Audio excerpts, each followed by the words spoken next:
and we will turn over this time for Josh to begin. We decided to use this time that we've been given today to address something that's more important than football.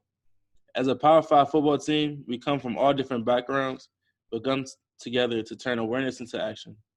In light of recent events involving police brutality, the team stands together in unity, knowing that there's a problem in this country. Playing for Coach Stoops means that we have a player's coach. We have a coach that empathizes and hurts with us while having our best interests at heart.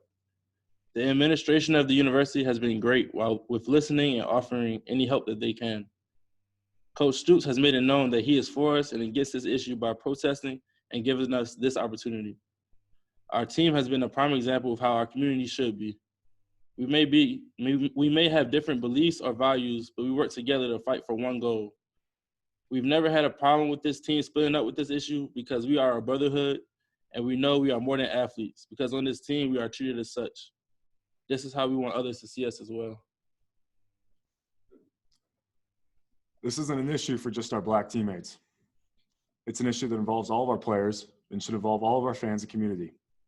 We realize that as athletes, we have a platform, and we've decided as a team that we'll use this platform for positive change.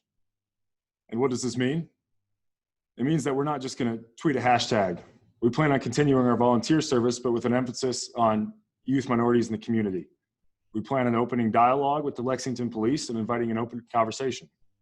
We plan on making this a consistent effort, not something that dies down in just a week. Okay, at this time, we will open it up for questions with the raise hand feature. If you have a question for one of our players, please indicate with a raised hand. Our first question is from Josh Moore. Okay, Josh, go ahead, please. Hang on. Sorry about that. When did you all start having conversations about possibly doing this today and trying to take a moment to talk about this today instead of practicing? Well, today, it was just a conversation that we had going into the facility today. We met as a unity council, which is just a group of leaders throughout the team that the players have anointed. And we really just talked about the issue. We had some players who felt like this was necessary to make this decision and spread awareness and make that awareness into action. And so with that came to one decision, and we all believed that this was the right thing, and that's what we decided to do, and we stand by that. Yeah, I fully, showed up at the facility planning on practicing today, and if you know Boogie Watson, you know how laid back he is and real chill he is. And, when he's visibly upset or Josh Paschal's visibly upset, there's an issue. And so I showed up to the facility thinking I'd practice, but when I saw that, I knew that, we had to do something else. Okay, Ken Spencer. Yeah, this question's actually for Luke. You talk about Boogie hurting, you talk about Josh hurting, but how important is it for their white teammates to stand shoulder to shoulder with them, right now, probably more important now more than ever?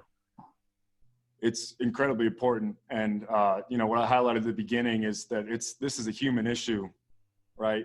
And so when Josh says that I need help, to all of his white teammates, if his white teammates are there to back him up, we can automatically begin to make a change in our community and reach out to, everyone in the community, regardless of what color they are, right?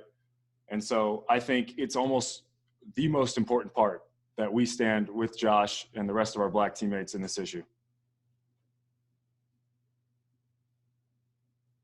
Okay, next question is Larry Ball. Yeah, Josh, you talked about how good it is that Coach Stoops is willing to support and go along with what you guys want. After you all met as players, how did you all kind of approach Coach Stoops and any other coaches, and what was their reaction when you talked to him? Coach Stoops, he's always been for us, and that's something that we all love and we appreciate that. And we're in a players-only meeting, and he actually accidentally opened the door but we were all welcome him in, and just he started to listen to us, and he told us straight up. He said, "Whatever you guys decide to do, I will stand for you guys." He knows that it's an issue. He knows that there's things that needs to be talked about, and there's actions that need to be made, and that he was willing to stand with us and fight for us, no matter what we decided. If we decided to practice, or if we decided to just talk about this issue and focus on that today. And is this just a one-day deal? Oh, this is not a one-day deal. This is are you talking about with the? Not practicing, yeah. Yes, this is just a one-day deal, but of course, Coach Stoops, he's willing to. This is not just a one-day deal for Coach Stoops listening to us. Coach Stoops listens to us all the time. He's willing to hear us out and really empathize with us, and I feel like that's what we all need right now. We all need someone who will empathize with us, who will understand, who will be willing to learn and educate themselves.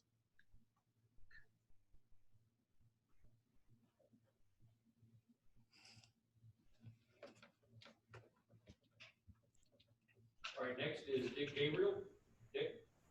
Guys, I salute you for your leadership and your strength. My question is, we know that trying to put an end to racism is the ultimate goal, but that is a worldwide generational problem.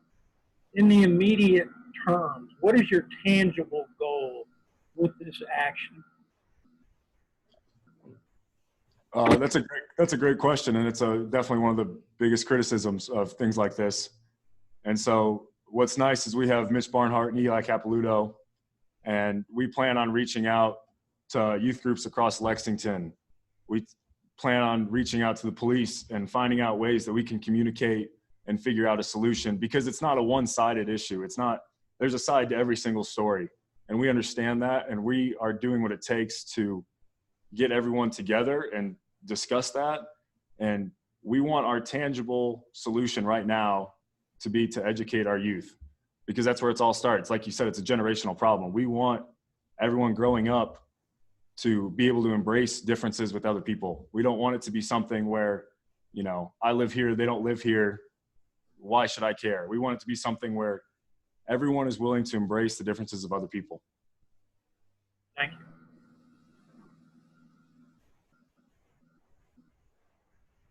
Okay, John Clay? Yeah, guys, I was wondering how much were you affected by what happened with the NBA yesterday and now with Major League Baseball and the NHL, or were you inspired by that? How much of that had an effect on what you guys did today?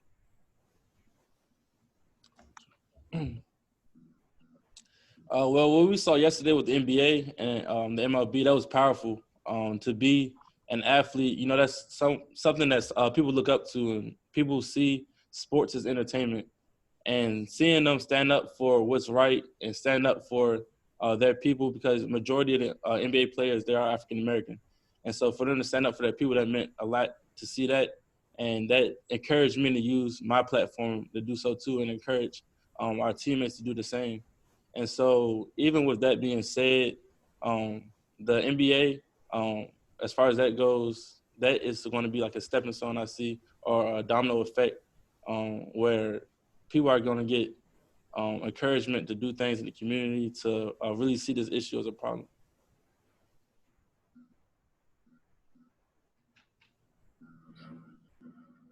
Okay, Josh Moore? Back in July, when you guys marched and were able to participate in that, and up to now, when you see fans react to what you guys do, whether positively or negatively, like the fans that don't necessarily agree with what you're doing, how do you just reconcile with that? And what would you say maybe to the people that don't accept what you're doing, and to maybe try to change their minds? Or well, it hurts seeing fans who put us down, who see us as just athletes. We are more than athletes. And like I said, we know that while we're at this facility. But when we leave this facility, we want our fans to know that as well, that we can have opinions that may not be the same as theirs, but we want to see us as human, because we are human, and we are all human. And I respect their opinions, and they should respect ours as well. And so even with this whole issue right now, I feel like this is a human rights issue. This is not a political issue or anything like that. And I believe that we should all be united in this fight against police brutality, and that we should all be for us, not half and half or not against us.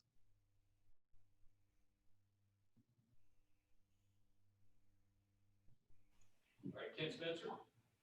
Yeah, Josh, this is for you. When you guys decided not to practice today and you guys are holding that meeting, how important was it for you guys to develop quickly an action plan moving forward? It was very important because without action, nothing happens. It's just merely a thought. And so with everything that's been going on, it's been a lot of talking on social media, things of that sort, but there hasn't really been that much action. And I feel like action is going to be the thing that takes us to the next level. And what we did today, it's going to be talk around Kentucky. And, some people may not agree with it, but I know that people will hear me out and people will listen to this press conference, and that they may see things differently. And even if everyone doesn't change their hearts, who may disagree with me, even if we can influence just a couple of people, that may be a domino effect that they can change their community and that they can change how they treat their kids, how they raise their kids, so that they will treat others with respect while they're growing up.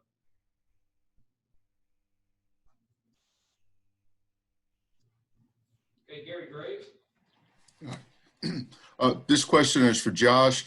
In this discussion, were there any personal episodes, any personal experiences that players talked about, and what kind of fears did they express, maybe for here or the communities that they come from? I'm not gonna say any names, but we had a teammate who came forward and told us about an incident that his cousin had, where he was in a car and our teammate was in the car, but his cousin was, and he had got pulled over, and he was reaching for his insurance, but he had to move his drumsticks in order to do so because he was a drummer, and the police shot him and killed him right on the scene, and they have never been charged for that. And so that was something that we had someone who was directly affected by that situation right in that room. And so to have someone with that issue in their life, we wanted to be able to empathize with them and realize that, we have your back. We know there's an issue with this country and we're willing to fight for that. And even though we have teammates that may not look like us, we know that they have our back too, because, we're just all a family around here. We're a brotherhood. We had, I remember last year we had something called breaking bread tables. And you'll be matched up with somebody who may not look nothing like you and definitely came from a different background than you. But you guys just talk and you learn things that you would never even thought that that person would be going through or how they grew up. But you'll learn to appreciate those differences. You'll learn to love someone who looks nothing like you and love just differences that you may not see in your own community. Okay, Larry Hall. Luke, I was wondering, what kind of message do you hope what you guys are doing today might send to high school athletes across the state of Kentucky that are obviously going to be paying a lot of attention to what you're saying and what you're doing? I think the number one message for high school athletes or even high school students in general is that the biggest thing you can do personally is you can reach out to someone you know who may have suffered from something similar or know someone who did, or maybe even if they haven't, you can reach out to someone and say, I'm here. I may not understand it, but I'm willing to listen to what you have to say and take action with that knowledge. And so I just think one of the best things we can do, and one thing that we do well here, is that we reach out to each other and we listen to each other and embrace each other's differences. And so I think, starting from when you're really young, if you can just learn to listen to people and what they have to say and what they struggle with, you'll learn a lot about them and yourself. Jeremy Jarman.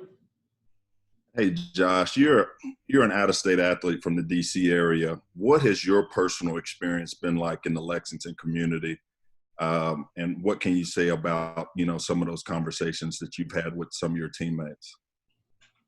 My experience in the Lexington community has been great. Of course, I'm privileged enough to be an athlete, so I am put on a platform where I'm treated, better than a normal individual.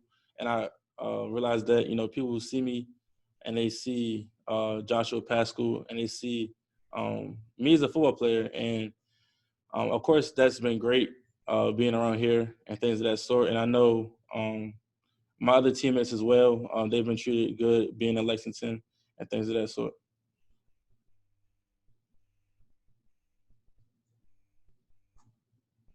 All right, Josh Moore. Either of you guys, if you both want to speak to this, I know you've both said that this isn't a political issue, but a human rights issue, and I agree with that. But how do you? I know voting and everything has become something you guys are also kind of gotten passionate about back in the summer. How much of that, when you talk about educating people, and youth, is a part of that kind of emphasizing the need to vote and to be active and trying to get that message across? Well, first, when I was talking about education, I was really talking about how we can learn about systemic racism and things of that sort, and just different types of racism that can be brought to the table, and how, communities with minority in them, majority minority, that they are put at a particular disadvantage that other communities aren't. And so just learning about that, I feel like that we can learn about just how hard it is for those people to make it out and things of that sort. And so you can see issues for how they truly are and not just how the media portrays them. You can really see how this world or this country just really ties it together. Yeah, Josh, I'll answer your question about voting. I think, Courtney Love has done a great job, and he's making sure that we all are registered to vote and get absentee ballots for guys out of state. And I think that is something that you can stress to high school athletes or people who are getting to the age where they can vote, is that it doesn't have to be, like we said earlier, it doesn't have to just be a hashtag on Twitter, right? It can be something tangible in terms of you go out to the polls and decide what you want to do, right? What do you want? And voting is a way to do that. And I think we definitely take that for granted in this country, me included. And so I think education on voting is something that Courtney Love and the rest of the administration is really trying to stress. Okay, I think Gabriel had your hand up. Was that a previous question, or do you have one now?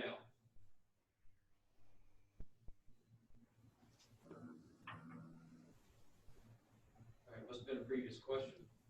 All right. Guys, with you guys being leaders on the team, have you had any conversations, or do you plan on having any conversations with some of the minority student organizations on campus, and seeing if you can kind of align or kind of share a partnership with the regular student body? Yeah, I think that's something that we definitely need to include in our plan, to reach out, because it's not just we get all the publicity because we're athletes, but every single minority at this university, I'm sure, has some similar story about them or someone they know. And so I think that's a great plan and something that we should add to. And I'll let Josh speak on that. And plus, we have, as I mentioned before, as athletes, we're put on a platform where we may not experience the same treatment as regular students. And so being able to talk to them, that might be a good idea in the future, so that we can see how things would be for, people who may look like us but aren't put on that platform, and that we could see things for how they truly are, and, try to fix those things. Derek Terry. Hey guys, I was wondering who else is on the Unity Council with you guys. It's a big list. It's a big list. It's not a small list, but just some of the names, or people maybe who are more vocal today than some others. Everybody was vocal today, but I'd probably say Cedric Dort, Boogie Watson, Darian Kennard, Landon Young, Drake Jackson, Josh Ali, who else do you think? Zach Johnson. Max Duffy. Even though he's not American. But, Quinn Bohanna. Yeah. A lot of people work. Yeah. Yeah. Yeah, no, I just think it speaks volumes about, our team, that we can't sit here and say, oh, it was just two guys. It was a whole host of, leaders and guys on the team. And, it just, obviously I don't know, but I'm sure it means an absolute ton that there's so many guys willing to, stand up for and kind of come up with a solution for something like this.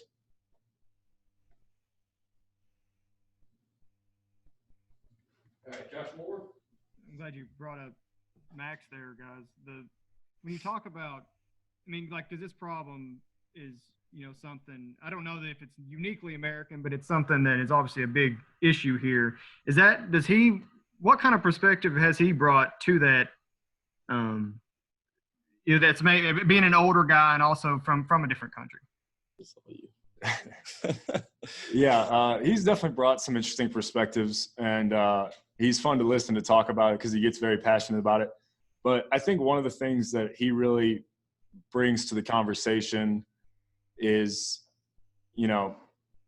there's such a diversity in the American people. Obviously every country has their diversity, but we have so many different races and cultures in America that, maybe this is an issue because of how many different people live here.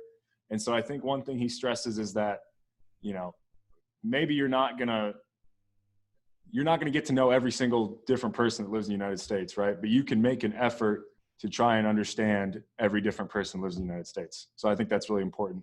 I think one of the other players who's not from the United States, Abule, got up and spoke to us today.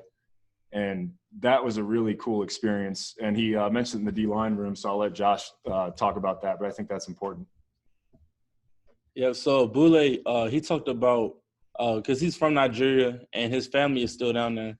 And so he actually talked about how being from Nigeria, they see America as the land of opportunity.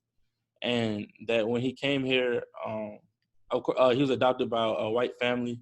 And so that's what he grew up around. He went to a white private school and things of that sort, but he was still in the Black community as well. And so he mentioned that with all this going on, especially this past year, how much his father has been calling him because of his family worrying about his safety and things of that sort. And he just was telling us how important this is, because this is something that's bigger than just nationwide. This is something that's becoming to be worldwide, and that we are really, we're really doing something powerful with spreading this message. And he really encouraged us to keep this going.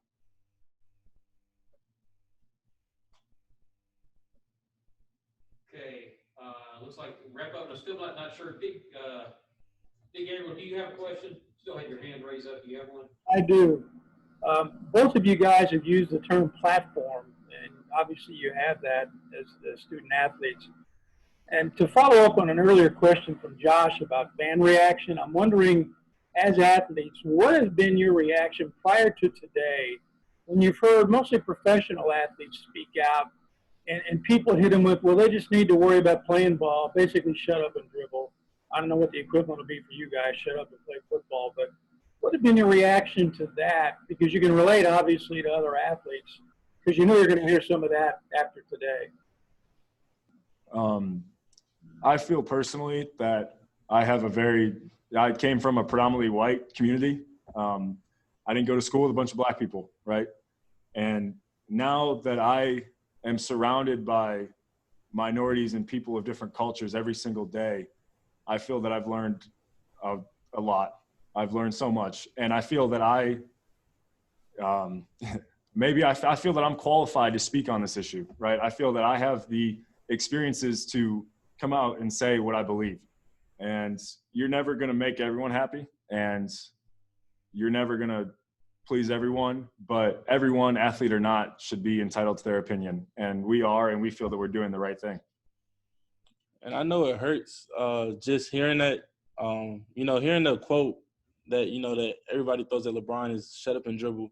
And hearing that, knowing that people just see us merely as entertainment, that just doesn't make sense in my mind because I bleed the same blood that Luke bleeds. And we may look different, but we are both intelligent young men. We're student athletes. We carry loads that's different than a regular student. And with that being said, I feel like that I'm educated enough to speak on this topic as well. Of course, I went through this as being a Black man in America. So I have experience that I can talk about as well. while being that. And when people say shut up and dribble or just stick to football, that really, that gets under my skin because at the end of the day, we all are one. We're all the same. I'm not better than Luke. Luke's not better than me. We're equal. And that's how we see each other, and that's the truth. Okay, wrapped up at the end of the questions. Just wanted to give opportunity. Luke, anything else you need to say today? I just wanted to say one thing. I wanted to say that, in 20 years, is it going to matter if we practice on this Thursday? Probably not. But right now we have an opportunity to do something with that platform that we just talked about. And in a year or two, for me and Josh, right, that platform's not going to be here. We're not going to be UK football players anymore.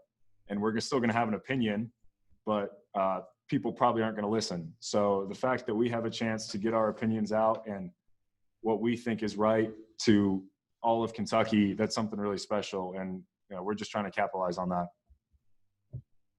I say so. Sure. Yeah, Josh, go ahead. So I just want to say that, being up here, Luke, Fortner, and myself, we're speaking for every single one of our teammates. We're speaking for our teammates who may not feel loved in this country, who are going through, who aren't mentally right now just because of things that's going on. Seeing people who look like us being harmed just solely because of the color of our skin, and people fearing us just solely because of the color of our skin. There's a lot of stereotypes about us, but at Kentucky, we're educated young Black men on this football team, and that's something that we carry our pride in. That's something that Coach Stoops has set in stone, is that to know that we are more than athletes, and that's just what I want everybody to know, is that we really care for each other and we empathize with each other, and we are a true brotherhood here, and we're a true family. Okay, thank you very much. Appreciate everyone joining today. Josh, Luke, thank you for joining us, and we're concluding this opportunity at this point.